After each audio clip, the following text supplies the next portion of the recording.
Сәлем әңгіме сүйер оқырман. Бүгінгі жаңа тақырып қарт ананың қасіреті.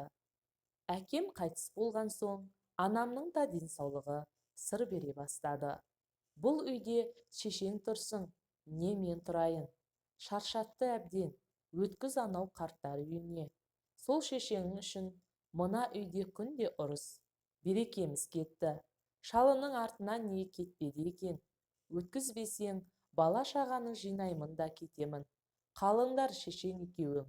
Арадан бір ай өтті. Әйелімнің қабағы ашылмады. Балаларды әдейі жылатады. Анама әдейі суыған шай, дәмсіз тамақ береді.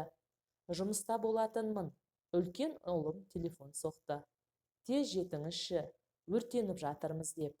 Алып ұшып үйге жеттім. Анам өзі тамақ істеймін деп, ас бөлмеде өрт шығып кетіпті. Жер үй болған соң сыртқа шығып үлгеріпті. Әйелім де менің артымша келді. Болды жетер, құрт шешеңді. Бір күні мына түрімен үйді өртейді. Жап-жаңа мебелімді құртыпты. Бір жағынан әйелімдікі де дұрыс шығар. Біз үйде жоқ кезде жалғыз қалады. Ертең үйді өртеп жіберсе ше. Онда да қарттар үйінде жағдайы дұрыс болады. Мен осы шешімге тоқтадым. Араға бір-екі күн салып, анаммен сөйлестім. Бір-екі айға сізге санаторийге путевка алып келдім. Дем алып кел, кішкене денсаулығыңызды түзеп қайтасыз. Маған осы да жақсы ғой, балам. Ол жерде жағдайым бола қояр ма екен. Сендер жұмыстасыңдар, мына үйге де бас көз болатын адам керек. Бәрін қойшы, ол жаққа кетсем, кішкентай Баконтайымды сағынамын ғой. Баконтай деп отырғаны ең кішкентай немересі. Әжесімен бірге ұйықтайды, онсыз тамақ ішпейді. Екеуі бір-біріне сондай бауыр басып қалған.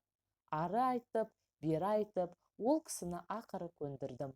Анамның екі сөмке заттарын машинаға салып жатқанда, Баконтай әжесінің кетіп бара жатқанын көріп, қолынан тартып, кетпеші, кетпеші деп жылағаны әлі көз алдымда. Анам да оны қимай, бет орамалымен көз жасын сүртумен болды.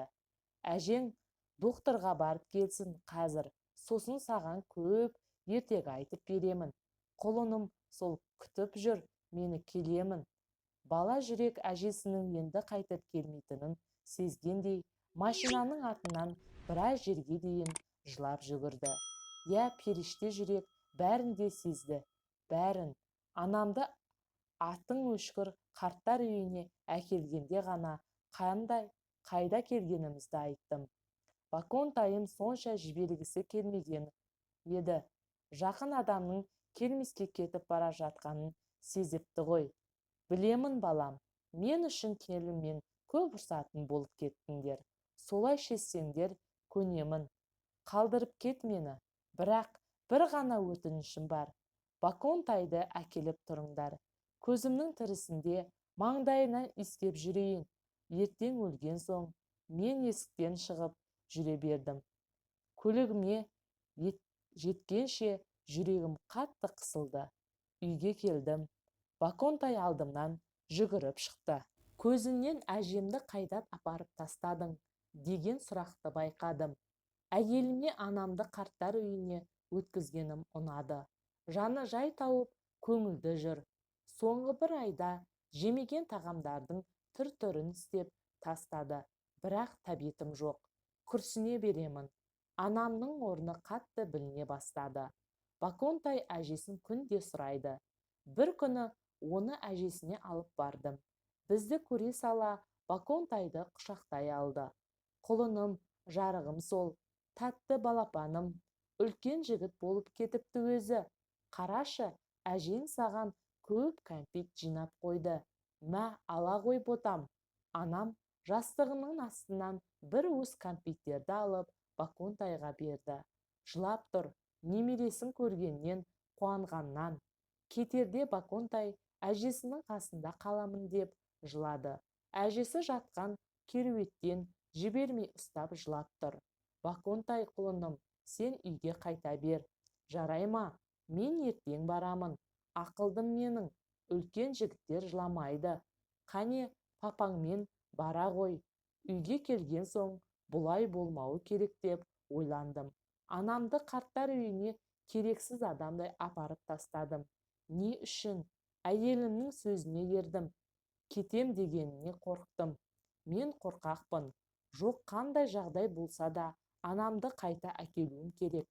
Осындай ойлармен 3 айдан аса уақыт жүрдім. Анамды көруге де бара алмадым. Өзім басқаратын фирма банкротқа түсті. Оның арасында жалға алып істеп отырған дүкенімді тонап кетті. Тек сәтсіздік, тек шығын. Баконтай есік алдындағы талдан құлап, аяғын сындырды. Осының бәрі аз уақыттың ішінде бірінен кейін бірі болып кетті. Бір күні жұмыста қағаздармен басым қатып отырғанмын. Телефоныма белгісіз нөмірде қоңырау келді. Көтердім. Өмірімдегі ең суыт қоңырау осы еді. Қарттар үйінен хабарласты. Анашым өмірден өтіпті.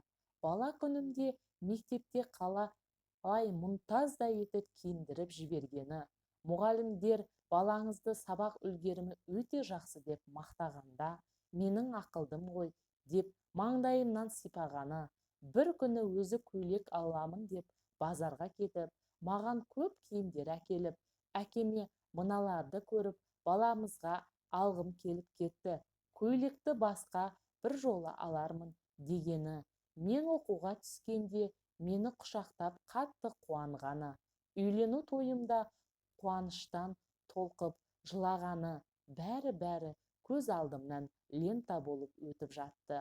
Үйге келіп, әскерде жүргенде амандығымды тілеп жазған ескі хаттарын, анашымның қолтаңбасын қалған сағынышқа толы сарғайған хаттарды құшақтап өкіріп жыладым.